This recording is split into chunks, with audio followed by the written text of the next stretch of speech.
Hello guys, welcome to BPSC guide point. आज से हम लूसेट कर रहे हैं फॉर योर एग्ज़ाम और ये आपके हर एक एग्ज़ाम के लिए काम आने वाली है। ठीक है, तो सबसे पहले हम इसके मोस्ट इंपॉर्टेंट सेगमेंट है हिस्ट्री से स्टार्ट करेंगे। तो ये साइड बाय साइड आपका एक रिवीजन है एंड इसको आपको उस तरीके से देखना है कि लूसेंट में से आपको पढ़ना क्या है, कैसे पढ़ना है और याद चीज़ें कैसे रखनी है। ठीक है, तो बिना टाइम वेस्ट किए हम इसको स्टार्ट करते हैं। हम इंडियन हिस्ट्री से स्टार्ट करेंगे और हिस्ट्री में इंडियन हिस्ट्री को 3 पार्ट्स में डिवाइड किया गया है। पहला एंशिएंट, सेकंड मिडिवल और थर्ड है मॉडर्न। तो अभी हम एंशिएंट हिस्ट्री की बात करेंगे। ठीक है, तो एंशिएंट हिस्ट्री में हम देखें तो अगर जो हिस्ट्री है, हिस्ट्री क्या होता है कि हम पास्ट को स्टडी कर रहे हैं अपने, राइट। तो उस पास्ट को स्टडी करने के लिए हमें कुछ सोर्सेज चाहिए होते हैं। तो वो सोर्सेज हमारी 2 तरीके की होती है, एक होती है हमारी लिटरेरी सोर्सेज, एक होती है हमारी आर्कोलॉजिकल सोर्सेज। अब लिटरेरी सोर्सेज में हमारा क्या आता है? लिटरेरी सोर्सेज में हमारी कुछ किताबें आती हैं जो उस समय पे लिखी गई थी। अब किताबें भी 2 तरीके की होती है, एक होते हैं स्क्रिप्चर्स जो रिलीजियस बेस्ड किताबें होती हैं, एक होती है नॉन स्क्रिप्चर्स या मतलब नॉन रिलीजियस लिटरेचर्स जो आपको होती है। तो पहले हम स्क्रिप्चर्स के बारे में बात करते हैं। स्क्रिप्चर्स में 2 तरीके के स्क्रिप्चर्स आएंगे, एक होगा ब्राह्मणिक, एक होगा नॉन ब्राह्मणिक, जिसको हम सेकुलर भी बोल सकते हैं। ठीक है, ब्राह्मणिक में आपकी वही किताबें आएंगी जो आप सबको ही पता है, जैसे वेदास, पुराणास, अरण्यकास, ठीक है, महाभारत हो गया, उपनिषद हो गए, स्मृति लिटरेचर्स हो गई। स्मृति लिटरेचर्स जो मतलब एक मेमोरी में ट्रांसफ़र होती हैं विद द मेमोरी, ठीक है, कि हाँ आप लोग को कुछ याद था कुछ पुराने समय का। नॉन ब्राह्मणिक या सेक्युलर लिटरेचर की हम बात करें तो उसमें बुद्धिज़्म के टेक्स्ट हो गए, जैनिज़्म के टेक्स्ट हो गए या फिर अदर कोई रिलीजियस टेक्स्ट हो गए। ठीक है, नॉन रिलीजियस की बात करें तो उसमें आपके हिस्टोरिकल टेक्स्ट आएंगे, बायोग्राफी आएंगी। बायोग्राफी में अगर जैसे हर्षवर्धन की हर्षचरित बायोग्राफी है तो ज़रूरी नहीं है ना कि हर्षचरित में सिर्फ हर्षवर्धन के ही बारे में लिखा हो। अगर हर्षवर्धन के बारे में लिखा है तो हर्षवर्धन वहाँ पे उस समय क्या कर रहा था, कैसे सोसाइटी थी, कैसे पॉलिटिकल स्ट्रक्चर था, कैसा इकोनॉमिक स्ट्रक्चर था, कैसा विलेज स्ट्रक्चर था, ठीक है, कैसा एडमिनिस्ट्रेटिव गवर्नेंस, सब कुछ जैसे भी चलता था, ठीक है, उस सब के बारे में भी वहाँ पे रेफरेंस होगा। तो हम उसको एक्सकेवेट करके वहाँ से हम अपनी हिस्ट्री को रीड करते हैं। सेकेंड होते हैं हमारे sources archaeological sources. Archaeological sources में हमारे आते हैं जो भी हम रिमेन्स पुराने ज़माने के हमें मिल रहे हैं, ठीक है, एक्सकेवेट करके, हॉरिजॉन्टल या वर्टिकल एक्सकेवेशन जो भी होता है, जैसे कि कुछ हमारे कॉइन्स हो गए, ठीक है, हमारे स्कल्पचर्स हो गए, मूर्तियाँ मिल रही हैं, हमें किसी का कोई मेमोरियल मिल गया, या फिर पेंटिंग्स हो गई या पॉटरी हो गई। अगर कहीं से कुछ पॉटरी मिल रही है, पॉटरी के रिमेन्स मिल रहे हैं, तो वहाँ से हम उसके शेप से, उसके साइज़ से, उसके कलर से, ठीक है, उसका कोई पॉटरी फनल शेप की थी, जैसे हड़प्पन के स्ट्रक्चर की हम बात करें, या कोई ओवल ज़्यादा थी, कोई इलॉन्गेटेड थी, तो वहाँ से हम आइडिया लगाते हैं कि इसका इस्तेमाल इस तरीके से किया जाता होगा। ओके, अब हम आते हैं सीधा वेदास के ऊपर हमारे। तो हमारे जो नंबर ऑफ़ वेदास हैं वो हैं 4, जिसमें ऋग्वेद, सामवेद, यजुर्वेद और अथर्ववेद है। जो हमारे 3 वेद हैं, ये ऋग्वेद, सामवेद, यजुर्वेद, इनको हम बोलते हैं वेदात्रय। ठीक है, एंड ये आपका एक PYQ है जो कि UPPCS में पूछा गया है। So this is important for your exam too. Next है कि गायत्री मंत्र को ऋग्वेद के, पहला क्वेश्चन तो यही हो जाता है कि गायत्री मंत्र कौन से वेद में मेंशन्ड है, तो आंसर होगा ऋग्वेदा में। अब नेक्स्ट क्वेश्चन आता है कि ऋग्वेदा के कौन से मंडल में है, तो ऋग्वेदा के 3rd मंडल में है। और ये सबको ही पता है कि गायत्री मंत्र जो है सरस्वती या गॉडेस सावित्री को डेडिकेटेड है, and this is also our PYQ। Next point है कि जो यजुर्वेद है हमारा, मैं इंपॉर्टेंट सेगमेंट सभी बता रही हूँ हम, ठीक है, इसको डिटेल में इतना नहीं करेंगे क्योंकि अभी हम एग्ज़ाम हमारा ज़्यादा दूर नहीं है, हमें बस इंपॉर्टेंट पॉइंटर्स को अपने दिमाग में रखना है और वहीं से आपका क्वेश्चन सॉल्व हो जाएगा। जो यजुर्वेद है वो हमारे 2 पार्ट्स में डिवाइडेड है, पहला है शुक्ल यजुर्वेद, दूसरा है कृष्ण यजुर्वेद। इसके 2 सेगमेंट आपको याद रखना है, आपका काम वहीं पर ख़त्म हो गया। ठीक है, एंड जो सामवेद है हमारा वो कहाँ से डेडिकेटेड है, वो ऋग्वेद से डेडिकेटेड है। मतलब कि जो ऋग्वेद हमें जो मंत्र दे रखे हैं उनको ही म्यूज़िकल नोट देके सामवेद में डाल दिया गया है। ये भी हमारा PYQ है। ठीक है, अभी के लिए इतना इंपॉर्टेंट नहीं है बट स्टिल आप याद रख सकते हो इस चीज़ को। नेक्स्ट है हमारी जो ब्राह्मणिक टेक्स्ट होता है, ठीक है, जो ब्रह्म मतलब होता है यज्ञ, ठीक है, एंड इसी से ड्राइव करके यज्ञ वर्ड से या ब्रह्म वर्ड से हमारे टेक्स्ट का नाम कुछ का रखा था ब्राह्मण्स। ठीक है, एंड इसी में आपके जितने भी ये आजकल जो रिलीजियस सिग्निफिकेंस वाली चीज़ें चलती हैं, किसी पूजा पाठ को कैसे करना है, वो सब इन्हीं टेक्स्ट में मेंशन होता है। नेक्स्ट हमारे होते हैं अरण्यकास। ठीक है, अरण्यकास में क्या होता है कि ये आपके काइंड ऑफ, इनको हम बोलते हैं फॉरेस्ट किताबें, कि they are called Aranyaka because they were read in the forest। जो इनका मेन थीम है वो कोई यज्ञ या यजना वगैरह नहीं है, बट स्पिरिचुअल फैक्ट्स जो भी एक किसी पर स्पिरिचुअलिटी या किसी भी एक रिलीजियस एक्ट से जितनी भी स्पिरिचुअल फैक्ट रिलेटेड होते हैं उन सबको ये किताब जो है वो डिफाइन करती है। ठीक है, टोटल में हम देखें तो हमारे पास 7 अरण्यकाज हैं। ओके, नेक्स्ट है हमारे उपनिषद। उपनिषद जो है हमारी फिलोसफिकल बुक्स होती है, ये फिलोसफिकल काइंड ऑफ चीज़ें बात करती है। ठीक है, कि कहीं किसी पेड़ के किनारे कहीं पे बैठ के एंड वहाँ पे जो आपको ज्ञान दिया जा रहा है, काइंड ऑफ वैसा।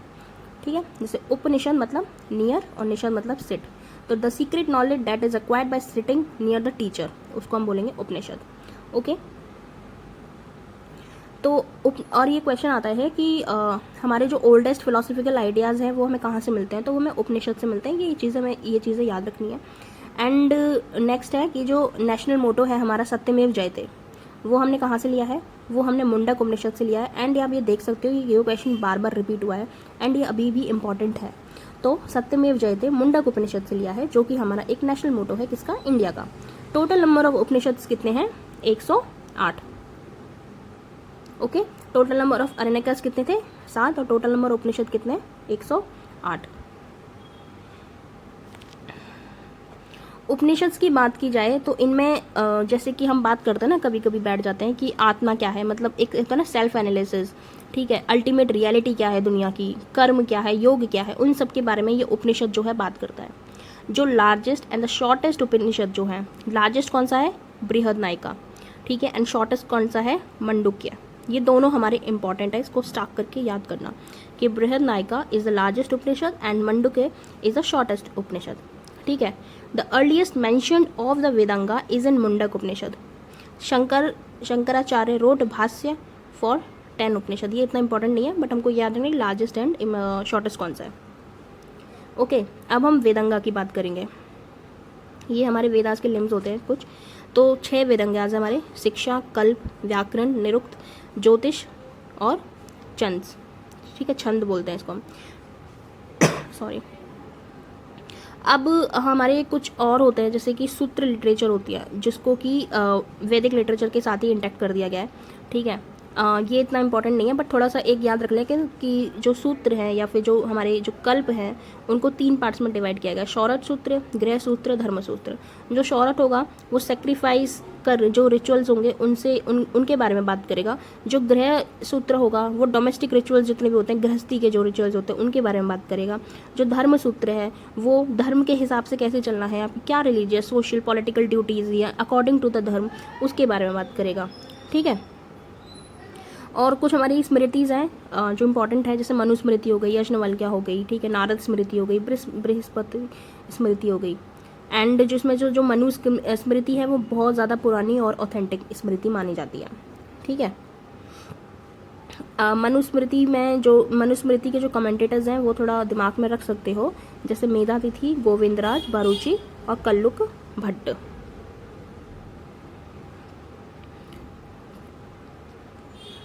हाँ, एक और हमारी लिटरेचर है जो संस्कृत में है, जिसको हम बोलते हैं अष्टाध्यायी, और ये किसने लिखी थी, पाणिनि ने। तो ये मैच द फॉलोइंग में बहुत ज़्यादा पूछी जाती है कि अष्टाध्यायी को आप किससे मैच करोगे, तो अष्टाध्यायी को हम पाणिनि से मैच करेंगे। फिर नेक्स्ट है हमारे पुराणास। पुराण जो वेद पुराण, वायु पुराण जो होते हैं वही है ये। तो नंबर ऑफ पुराणास कितने हमारे, 18 है।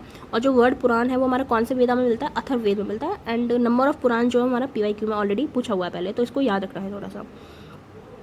ठीक है, अब जैसे कुछ मैचिंग में भी आ सकता है कि विष्णु पुराण में क्या मेंशन है, तो मौर्यन डायनेस्टी के बारे में विष्णु पुराण में मेंशन किया गया है। जो हमारे सातवाहनास थे, शुंग डायनेस्टी थी, उसके बारे में हमने मत्स्य पुराण में मेंशन किया है। जो हमारे गुप्ता थे उनके बारे में हमने वायु पुराण में मेंशन किया है। ठीक है, तो ये तीनों इंपॉर्टेंट है। अब हम हमारे एपिक्स की बात करेंगे। एपिक हमारे 2 हैं, एक है रामायण, एक है महाभारत। ये सबको ही आपको पता है। ठीक है, रामायण को किसने कंपोज किया था, महर्षि वाल्मीकि ने कंपोज किया था।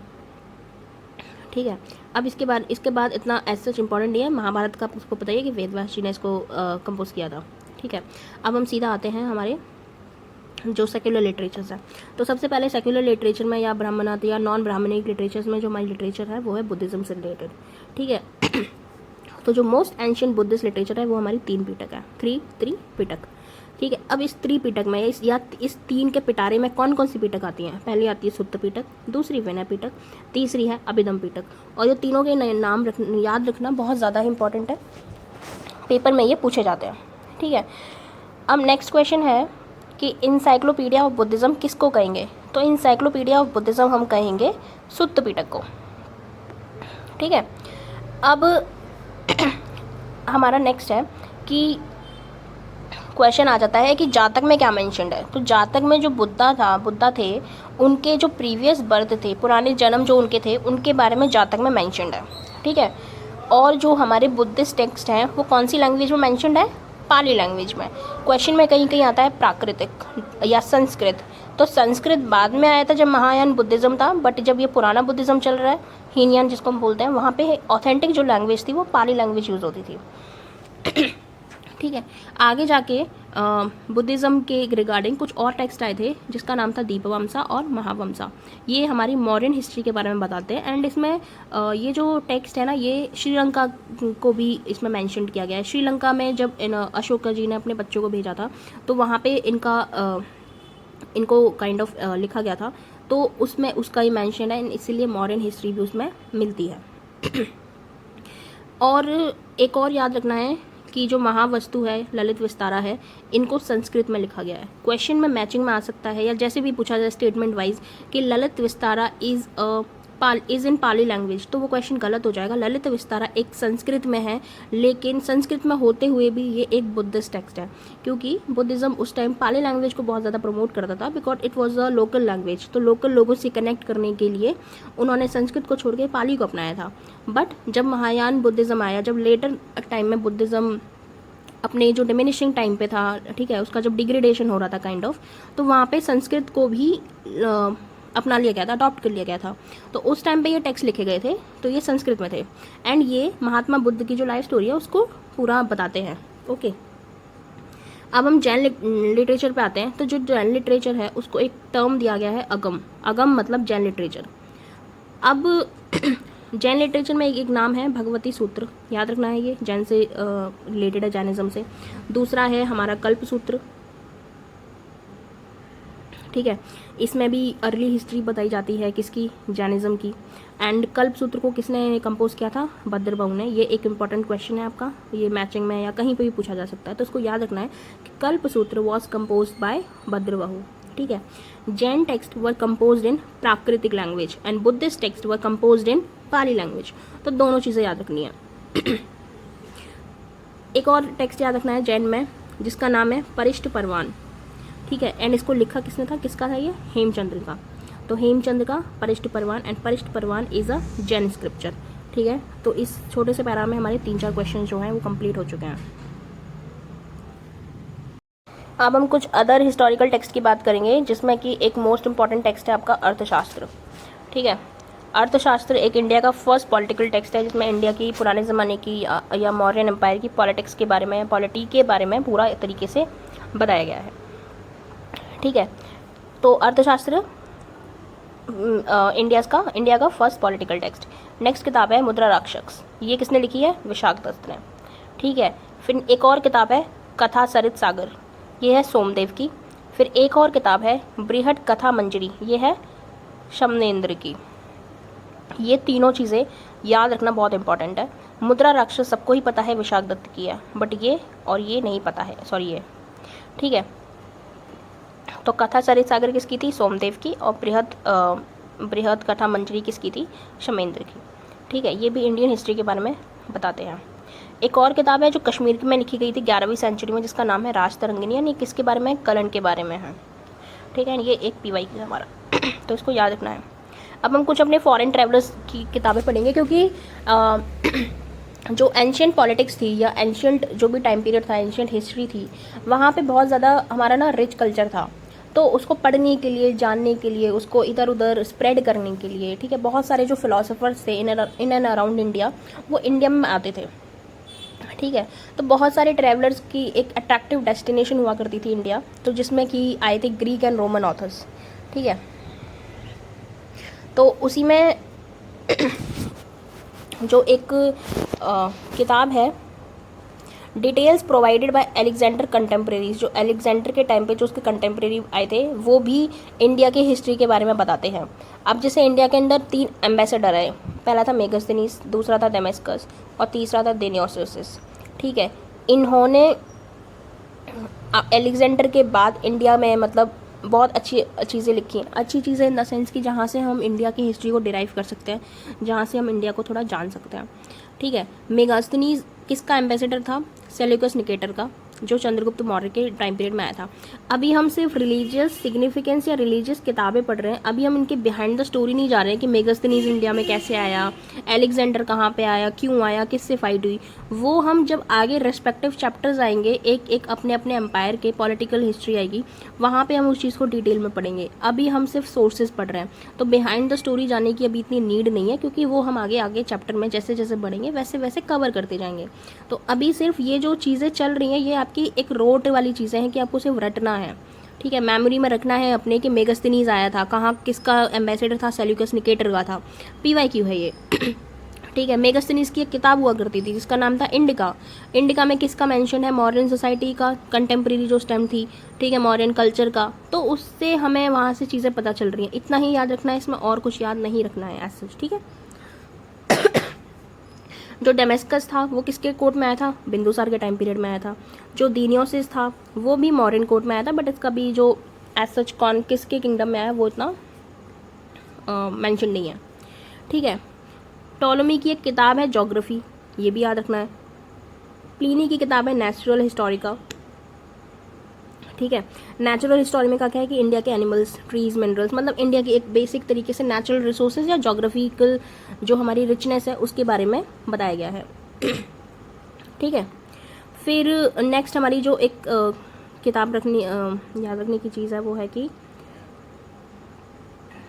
जो हमारी पेरिप्लस ऑफ एरिथियन सी है, वहाँ पे उसमें बताया गया है कि जो ऑथर है जिस ऑथर के बारे में अभी तक कोई इन्फॉर्मेशन नहीं है वो इंडियन ओशन में आया। ठीक है, वहाँ से Indian ocean, Indian ports, Indian का मर्केंटाइज ट्रेड जो भी है उसके बारे में इन्फॉर्मेशन दी है। अब हम चाइना की तरफ जाते हैं, तो हमारे यहाँ पे बहुत सारे चाइनीज़ ऑथर आए थे। ठीक है, तो पहला आया था हमारा फाइयान किसके टाइम पे आया था? चंद्रगुप्त के टाइम पे आया था। इसने सोशो इकोनॉमिक रिलीजियस कंडीशन जो भी उस टाइम पीरियड में चल रही थी उसके बारे में बहुत अच्छे से बताया। ठीक है, टाइम पीरियड इसका हल्का सा ध्यान रखना है कि ये 5th सेंचुरी AD में आया था। फाइयान के बाद आया होनसांग, वो हर्षा के टाइम पीरियड में आया था, एंड ये 7th सेंचुरी AD में आया था। आप देख रहे हो लाइन बाय लाइन कैसे एक एक PYQ, हर एक लाइन में एक PYQ है, तो ये चीज़ आपको भूलनी नहीं है। ये मोस्ट इंपॉर्टेंट चीज़ें जो आपको याद रखनी ही है किसी भी वे में।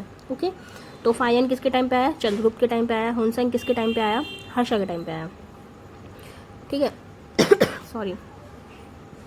एंड जब होनसांग आया तो जो भी उसके अकाउंट्स थे जो उसने लिखा पढ़ा उसका उसने नाम दिया सियुकी। ये याद रखना है, सियुकी किसका अकाउंट है? होनसांग का। ठीक है, होनसांग को एज अ टैग हमने एक नाम दिया प्रिंस ऑफ पिलग्रिम्स या फिर प्रिंस ऑफ पैसेंजर्स, ये भी याद रखना है। क्रोनोलॉजी में पूछा जा सकता है कि होनसांग, फाइयान, आइसेंग ये सब कैसे कैसे आए। तो आइसेंग जो है सबसे इनके बाद आया, वो 2nd half of 7th century AD में आया, मतलब होनसांग के थोड़ा सा बाद।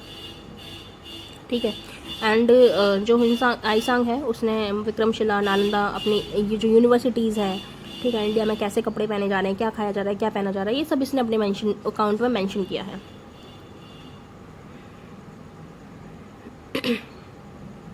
अब हम अरब ऑथर्स पे जाएंगे सीधा। अरब ऑथर्स में हमारा जो इम्पोर्टेंट है वो है अल-बिरूनी, जो गजनवी का था, महमूद ऑफ गजनवी के साथ आया था वो इंडिया।